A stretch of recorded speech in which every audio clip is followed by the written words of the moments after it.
Lo que estás a punto de escuchar fue eliminado, escondido o ignorado durante siglos, y podría cambiar tu forma de ver a Jesús para siempre. Porque más allá de las palabras conocidas, de los sermones que se repiten, de los templos y las doctrinas, hay un mensaje que fue codificado. Un mensaje que solo los que buscan pueden encontrar. Jesús no solo fue un maestro de moral. Fue también un transmisor de un conocimiento profundo, espiritual y transformador. Un conocimiento que hablaba de lo invisible, de lo eterno, de lo divino que habita en cada ser humano.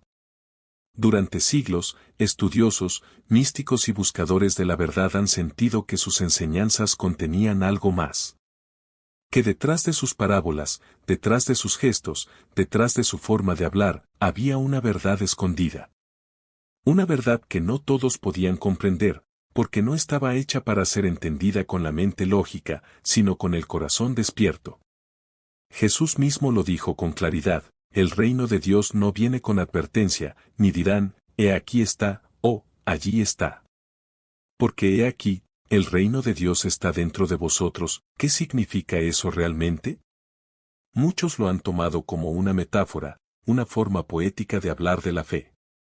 Pero quienes han explorado más allá de la superficie, quienes se han sumergido en las corrientes profundas de las enseñanzas esotéricas, saben que Jesús no estaba hablando en figuras vacías. Estaba señalando una verdad viva. Estaba invitando a mirar hacia adentro. Estaba abriendo la puerta a un tipo de sabiduría que no se enseña en libros ni se aprende de memoria. Una sabiduría que solo se revela cuando el alma está lista. Esa es la razón por la que hablaba en parábolas. No para entretener. No para simplificar. Sino para velar. Para esconder la verdad a los ojos de quienes aún no estaban preparados.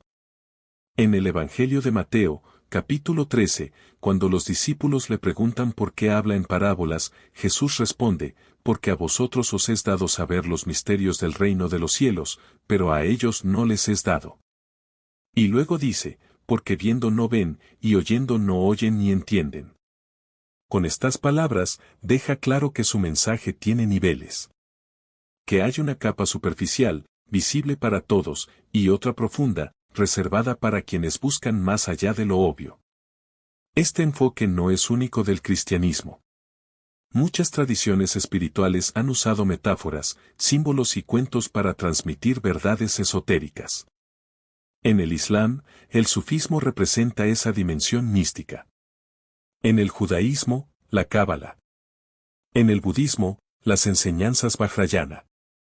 En todas ellas, hay una capa exotérica, abierta al público general, y una capa esotérica, dirigida a los iniciados. Jesús, según muchos estudiosos y místicos, fue también un iniciado.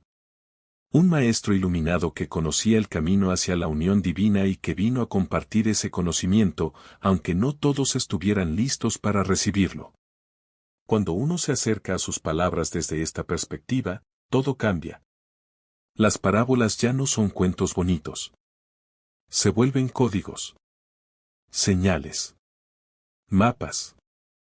Indicaciones hacia una dimensión más profunda de la existencia.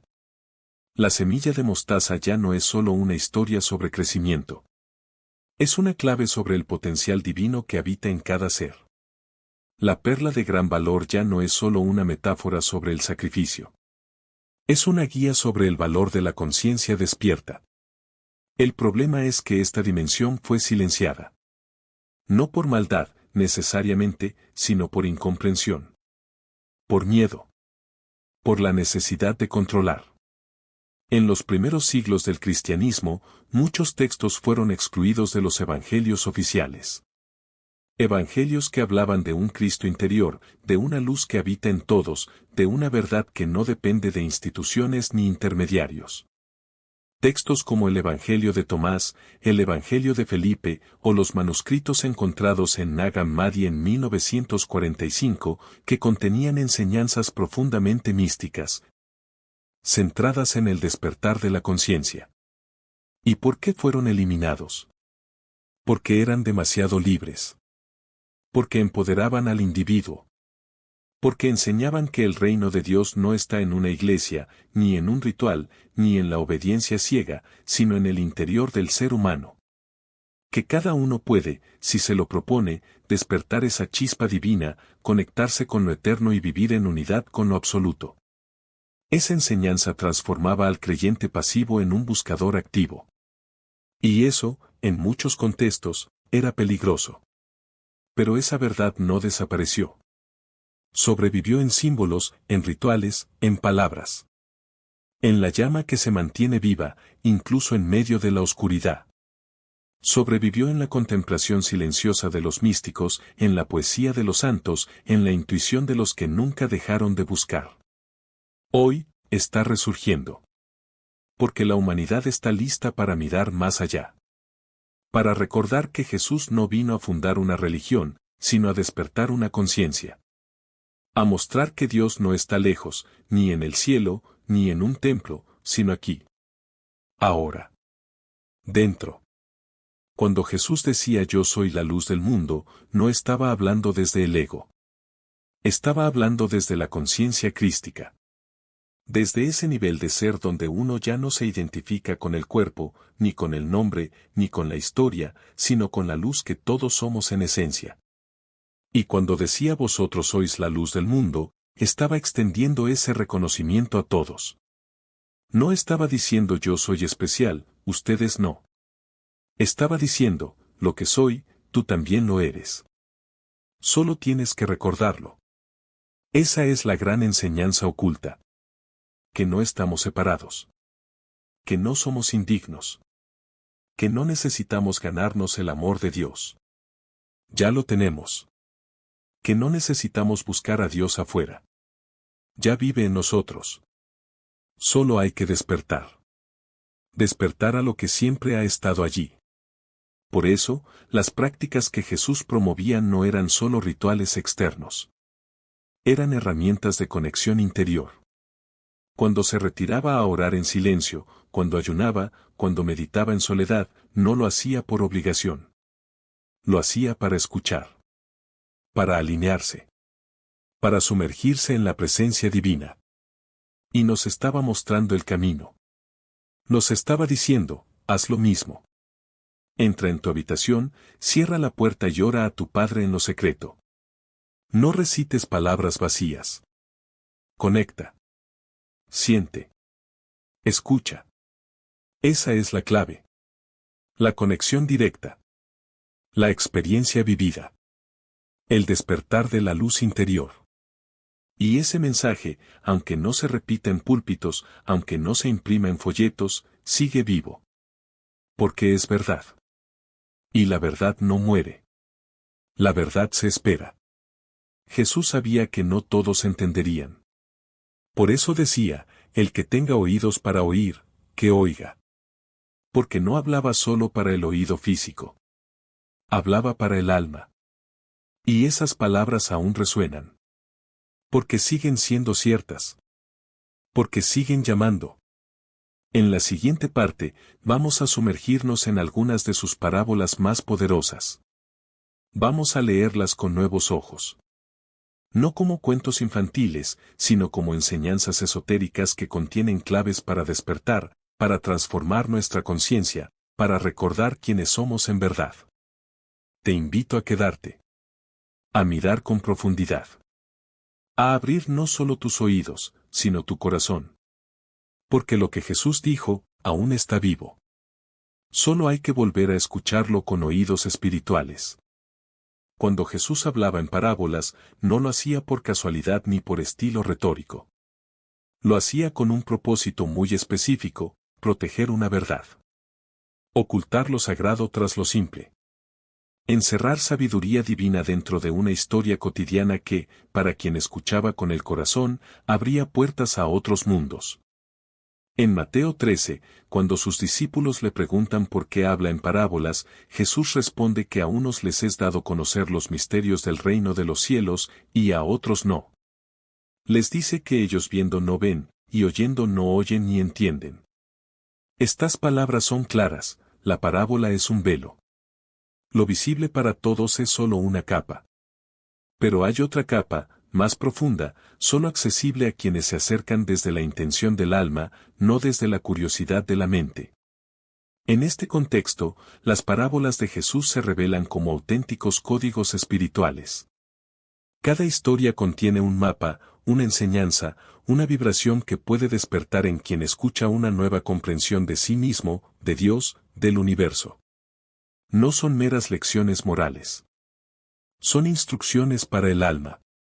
Caminos que nos conducen, si los recorremos con atención, hacia lo divino que habita dentro de nosotros. Tomemos como ejemplo la parábola de la semilla de mostaza. En Mateo 13:31, Jesús dice, el reino de los cielos es como un grano de mostaza, que un hombre tomó y sembró en su campo. Es la más pequeña de todas las semillas, pero cuando ha crecido, es la mayor de las hortalizas y se hace árbol, de modo que vienen las aves del cielo y hacen nidos en sus ramas. En apariencia, esta es una imagen sencilla sobre el crecimiento de algo pequeño en algo grande. Pero para quienes leen con ojos esotéricos, el mensaje es otro. El grano de mostaza representa la chispa divina dentro de cada ser humano. Esa chispa, al ser sembrada y nutrida, crece hasta convertirse en el árbol de la conciencia expandida, el despertar espiritual, el regreso al uno. Ese campo donde se siembra la semilla es nuestro interior. El terreno de nuestra alma. La pequeña semilla es la potencialidad divina que todos llevamos, pero que pocos cultivan. Al desarrollarse, se convierte en un espacio sagrado donde incluso las aves del cielo, símbolo de pensamientos elevados, sabiduría divina, intuiciones sagradas, pueden posarse. La semilla de mostaza no es solo una invitación a tener fe. Es una invitación a realizar el potencial divino que habita en cada uno. Otra parábola profundamente simbólica es la de la perla de gran valor. En Mateo 13, 45-46, Jesús dice, el reino de los cielos es como un comerciante que busca perlas finas, y habiendo hallado una perla de gran valor, fue y vendió todo lo que tenía y la compró. A simple vista, es una historia sobre alguien que encuentra algo valioso y está dispuesto a dejarlo todo por obtenerlo. Pero espiritualmente, la perla es la realización divina, la iluminación, la unión con Dios. El comerciante es el alma humana, el buscador espiritual que, tras mucho explorar, reconoce el tesoro más alto y entiende que para alcanzarlo debe soltar todo lo demás, el ego, los apegos, los miedos, las identificaciones con lo mundano. No se trata de una pérdida, sino de una ganancia absoluta.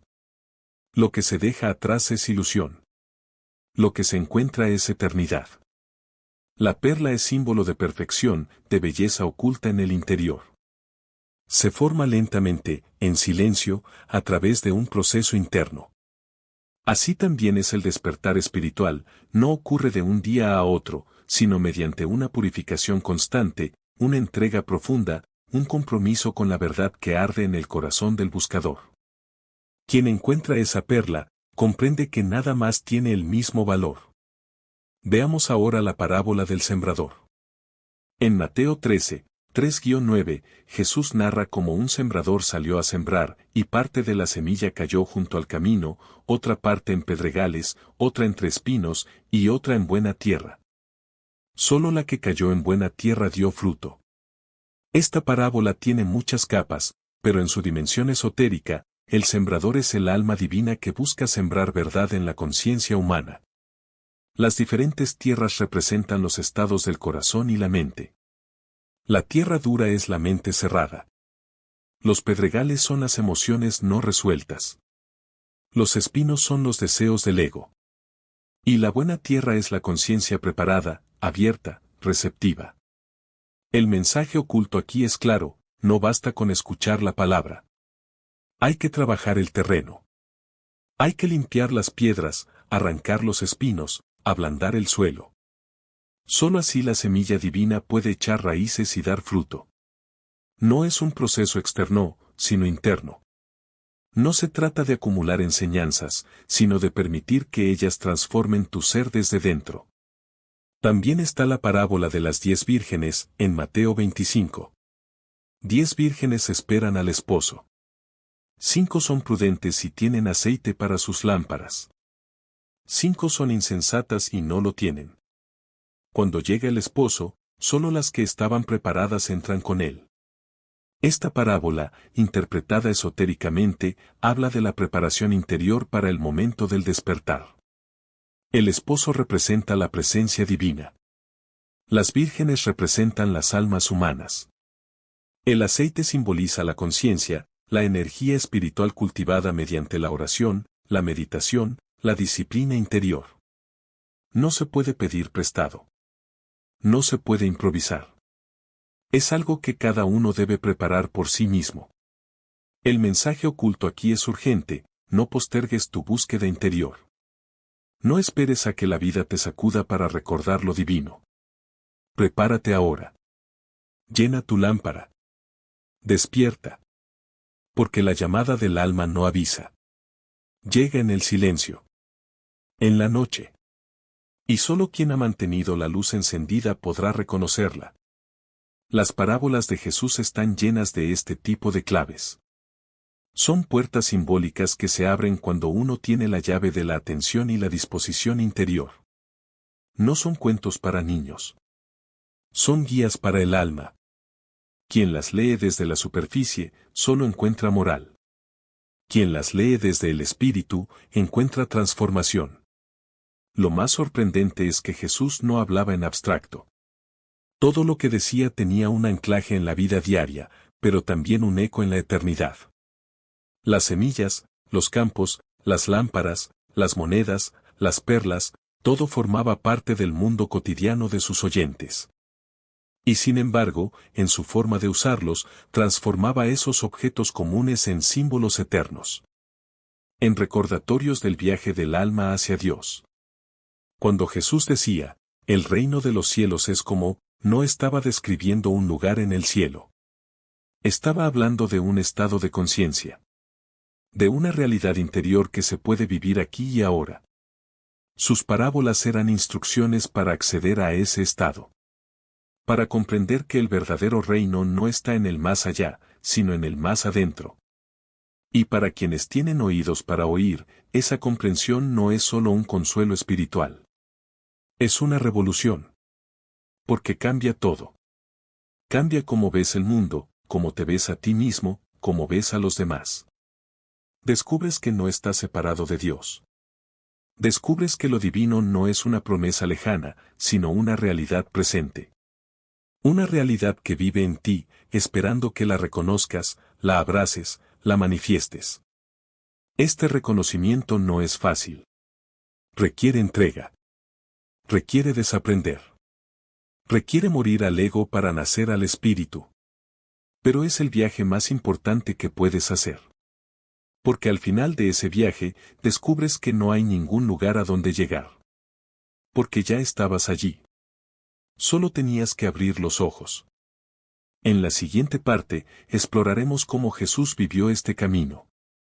Veremos su vida no solo como una serie de milagros y enseñanzas, sino como el ejemplo de un despertar espiritual completo.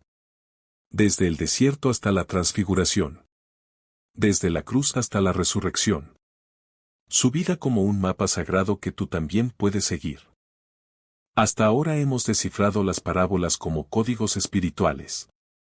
Claves simbólicas que Jesús usó no solo para enseñar moral, sino para invitar a una transformación profunda. Pero lo que muchos no saben es que su propia vida también fue una enseñanza viva. Cada paso, cada retiro, cada gesto, cada silencio contenía un mensaje. Jesús no solo habló del camino hacia la iluminación. Lo caminó. Y dejó huellas. Huellas que, si somos lo suficientemente atentos, podemos seguir para recorrer nuestro propio viaje espiritual. Ese viaje comienza en el desierto. Antes de iniciar su ministerio público, Jesús se retira. Se aleja del bullicio, de las voces externas, del ruido del mundo.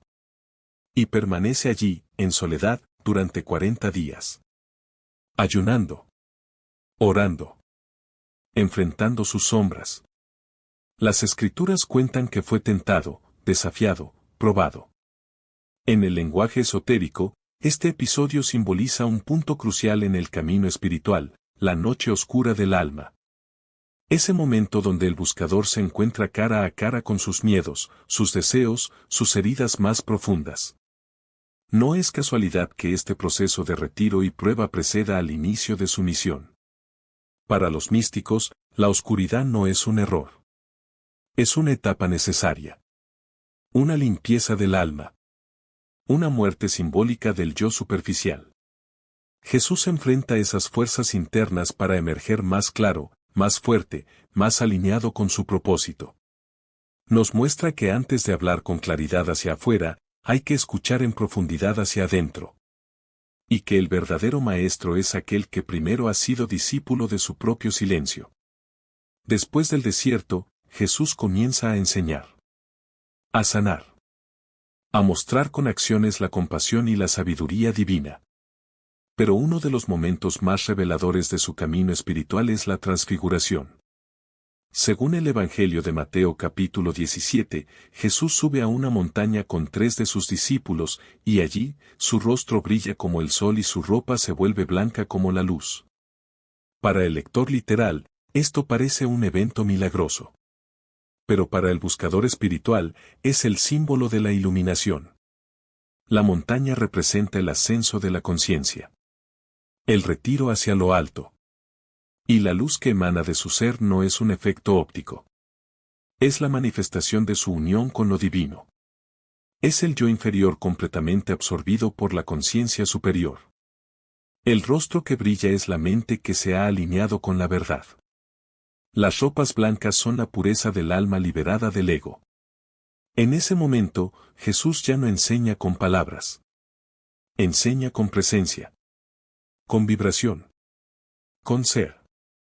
Este episodio resuena profundamente con relatos místicos de otras tradiciones. El Buda bajo el árbol. Moisés descendiendo con el rostro iluminado.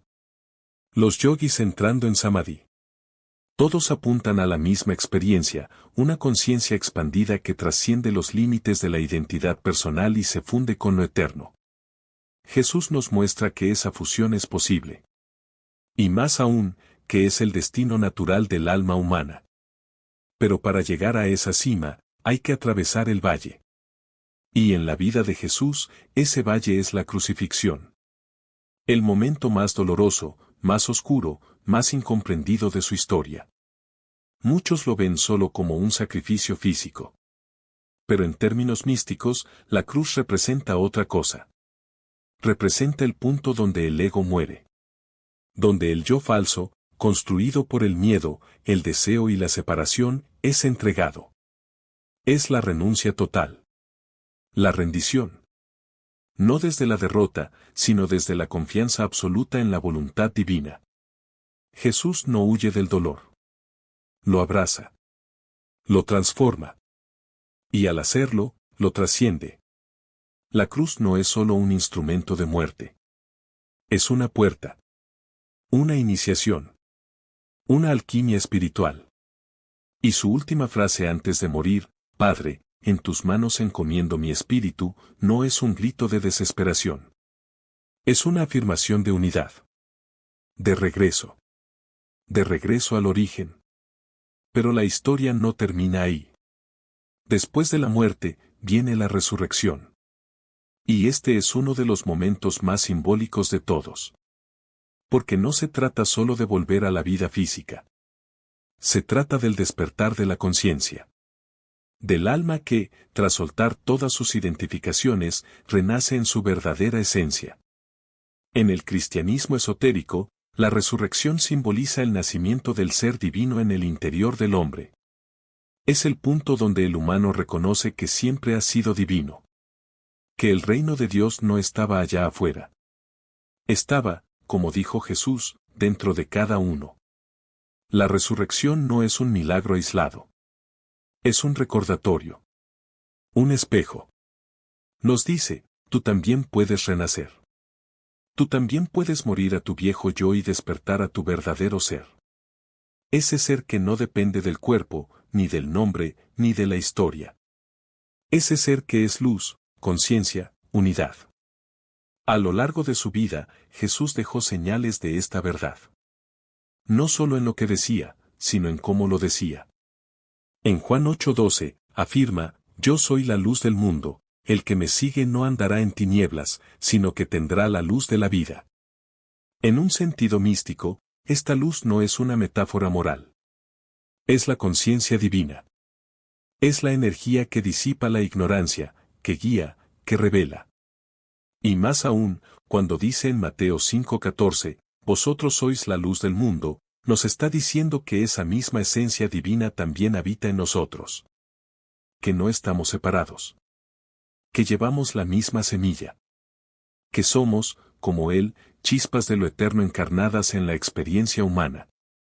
Ser la luz del mundo no significa tener respuestas para todos. Significa encarnar tu verdad más profunda. Vivir desde el amor, desde la compasión, desde la sabiduría. Significa ser un canal por donde lo divino puede expresarse. Y para eso, hay que despejar el canal. Hay que silenciar el ruido. Hay que soltar la máscara. Jesús vivió eso. Lo mostró. Lo transmitió. No para que lo adoráramos, sino para que lo imitáramos. Para que siguiéramos sus pasos. No como dogma, sino como camino. Camino de regreso al hogar interior. A la verdad que arde en lo profundo del alma. Y ese camino no es solo para unos pocos elegidos. Es para todos. Para quien escucha. Para quien busca. Para quien tiene el valor de ir más allá de las apariencias. Porque como dijo él mismo, el que busca, encuentra. Al que llama, se le abre. Esa búsqueda comienza en lo interno. No en lo externo. No en las normas, no en los rituales, no en las repeticiones. Sino en el silencio. En la oración auténtica. En la contemplación. En la decisión diaria de soltar el juicio, de cultivar la presencia, de mirar al otro con ojos compasivos.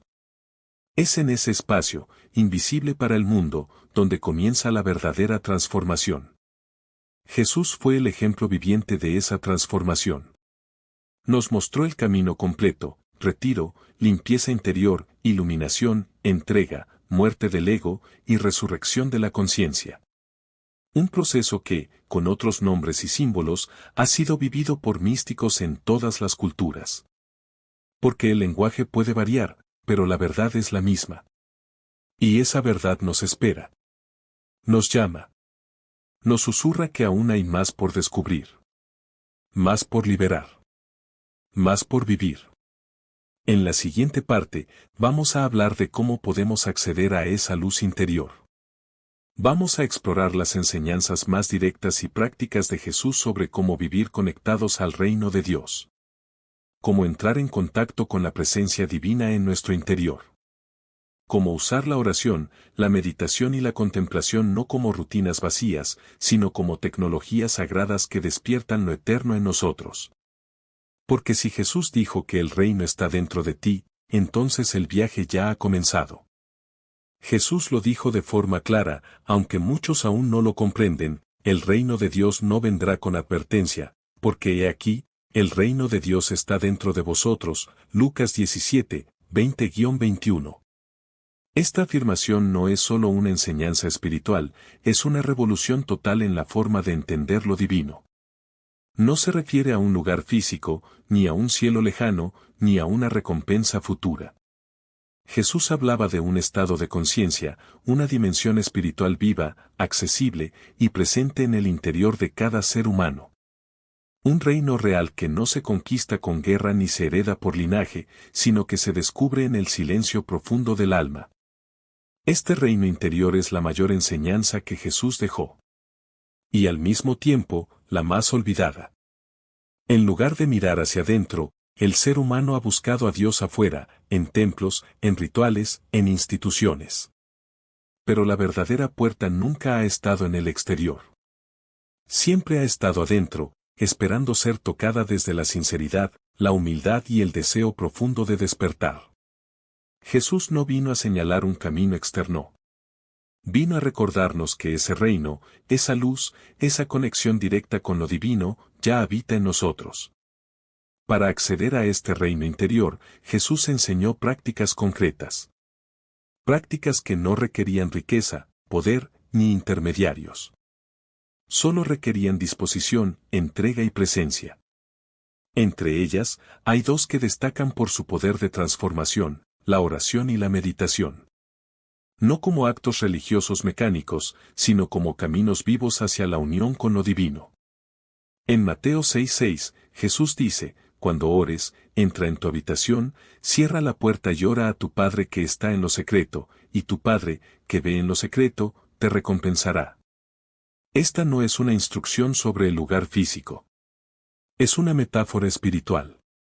Entrar en la habitación es volver al interior. Cerrar la puerta es apagar el ruido del mundo. Orar en lo secreto es comunicarte con la presencia divina dentro de ti, en ese espacio sagrado donde la mente se aquieta y el corazón se abre. Para los místicos, esta es la verdadera oración, no una repetición vacía, sino una comunión profunda con la fuente. No se trata de hablar mucho, sino de escuchar con atención. Es una rendición de lo superficial para entrar en lo esencial. Es un dejar de lado el ego para permitir que la conciencia divina nos inunde. Jesús también advirtió sobre la oración mecánica. En Mateo 6, 7-8 dijo, y al orar, no uséis vanas repeticiones, como los gentiles, que piensan que por su palabrería serán oídos. No os hagáis, pues, semejantes a ellos, porque vuestro Padre sabe de qué cosas tenéis necesidad, antes que vosotros le pidáis. Esto nos recuerda que Dios no necesita ser convencido, ni informado. La oración no es para cambiar a Dios, sino para transformarnos a nosotros. Es una forma de abrirnos, de alinear nuestra voluntad con la suya, de recordar quiénes somos en verdad. A esta práctica de oración se suma la meditación, que aunque no es mencionada explícitamente con ese nombre en los Evangelios, está implícita en muchos de los actos de Jesús. Frecuentemente se retiraba a lugares solitarios. Subía a montañas. Pasaba noches enteras en silencio. Estas acciones no eran evasiones, sino encuentros. Encuentros con la profundidad del ser. Momentos en los que el alma se despoja del ruido mental y entra en un estado de pura presencia. En las tradiciones esotéricas, la meditación es la llave que permite experimentar el reino de Dios en el aquí y el ahora. Es el vehículo para trascender el pensamiento condicionado y conectar con la conciencia divina.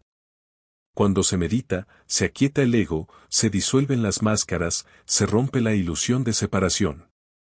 Entonces, lo que siempre estuvo dentro se revela. Y se experimenta no como una creencia, sino como una certeza vibrante, palpable, real. A esto se suma el poder de las bienaventuranzas, enseñadas por Jesús en el Sermón del Monte, en Mateo capítulo 5. Estas no son solo frases bonitas o promesas celestiales. Son, en su dimensión más profunda, instrucciones espirituales para cultivar las cualidades que permiten abrir el corazón al reino interior. Bienaventurados los pobres en espíritu, porque de ellos es el reino de los cielos. Aquí, ser pobre en espíritu no significa debilidad, sino vaciarse del ego. Reconocer que por nosotros mismos no somos la fuente, sino que somos canales para que la fuente fluya. Al soltar la arrogancia, la necesidad de controlar, las ilusiones del yo, se abre espacio para que lo divino se revele. Bienaventurados los de limpio corazón, porque ellos verán a Dios. El corazón limpio es el que no está contaminado por la codicia, la culpa, el juicio, el odio. Es el que ha sido purificado por la compasión, la entrega, el amor. Ver a Dios no significa tener una visión externa, sino percibir su presencia en todo, dentro y fuera, como una unidad inseparable. Bienaventurados los pacificadores, porque ellos serán llamados hijos de Dios. La paz que menciona Jesús no es la ausencia de conflicto, sino la presencia de armonía interior. Los pacificadores son aquellos que han conquistado su mundo interno, que viven en coherencia, que actúan desde la luz y no desde la sombra. Ser hijo de Dios no es un título, es un estado de ser. Es vivir desde el alma, desde la conexión con la fuente. A través de estas enseñanzas, Jesús nos muestra que el camino al reino de Dios no es un ascenso social, ni una acumulación de méritos externos. Es un descenso al corazón. Un retorno al origen. Una transformación profunda que ocurre cuando elegimos vivir desde la verdad, no desde el miedo, desde la compasión, no desde el juicio, desde la presencia, no desde la distracción.